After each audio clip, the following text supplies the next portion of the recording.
Alright, for this video, you can see at the top of the notes you have 0.2 day 2.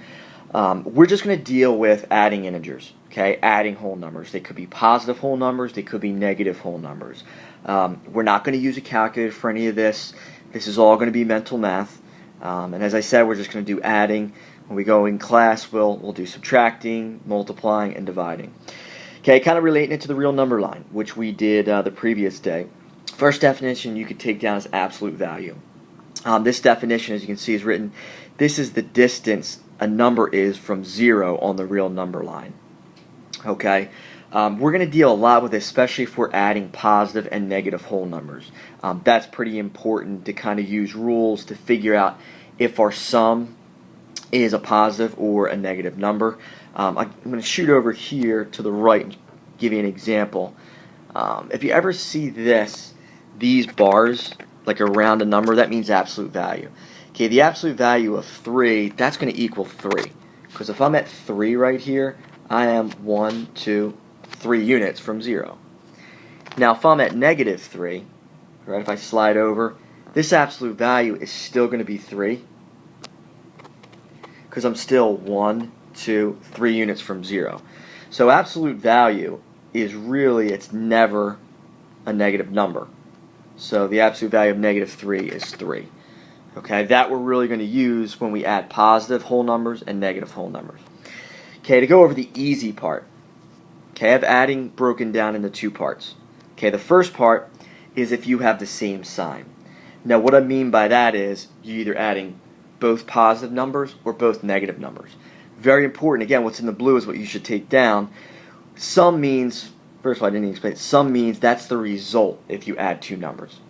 Now the sum, if you're adding all numbers that are the same sign, well, your sum is going to be that same sign.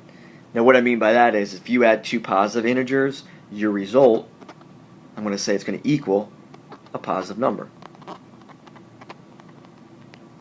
Easiest example is if we talk about money.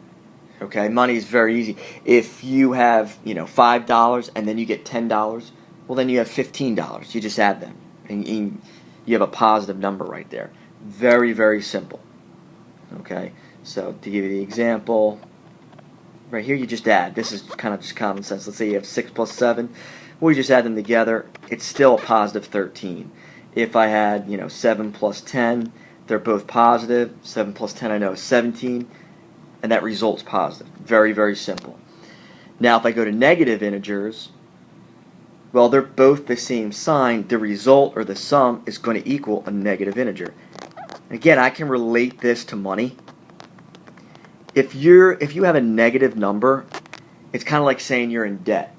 So let's say if you owe someone $3 and then you owe them another $4, well then you would owe them $7. So that would be represented by negative 7. So we could use that as a first example. We'll say negative 3 plus negative 7. Right, both these numbers are negatives, so your answer is going to be negative. Then just add the absolute value of negative 3 and negative 7. So absolute value of negative 3 is 3. Absolute value of negative 7 is 7. 3 plus 7 is 10. So your answer is negative 10. Okay, give you another example. Let's say we had negative 4 plus negative 8. Okay, I see right away they're both negatives, so my answer is going to be a negative. And then if I just add the 4 and the 8, I get 12. So my answer is negative 12. Very, very simple. Now, our students get into trouble when they try doing mental math. Again, we're not using any calculator for this, is when we have different signs. This is where you have to think a little bit. And I'll also show you how we do this visually on the real number line. But on this video, I'm just going to strictly use this definition. Now, if you have different signs, meaning if you had a positive number and a negative number, the sum is going to equal the sign of the bigger absolute value. So the sum could be a positive number or the sum could be a negative number depending on which of the positive or negative whole numbers has a bigger absolute value. Here's an example here. Let's say we had negative 4 plus 7. I have a negative and I have a positive. Well, the bigger absolute value is 7. And since 7 is positive, my answer, I'm going to put a little plus here. Usually don't do that, but just to emphasize it, my answer is going to be a positive. And then I want to take the difference of the two numbers. The difference of 7 and 4 is 3, so my answer is 3. Now, if I did it the other way around, let's say I change it to 4 plus negative 7. Well, now the bigger absolute value is still this, right? Absolute value of negative 7, 7. So, because that's the bigger absolute value, my number is going to be negative. So whatever absolute value is bigger, you take that sign as the answer. And then the difference between 4 and 7 is still 3, so my answer is negative 3. Okay, let me just throw one more example here. I'll just put this right here. Let's say we had, and you can see I'm not putting big numbers. Let's say I put 6 plus negative 12. Well, 12, this negative 12 has the bigger absolute value, so my answer is going to be negative, because that 12 is a negative. And then the difference between 6 and 12, difference between those is 6, so my answer is negative 6. All right, so that's adding integers.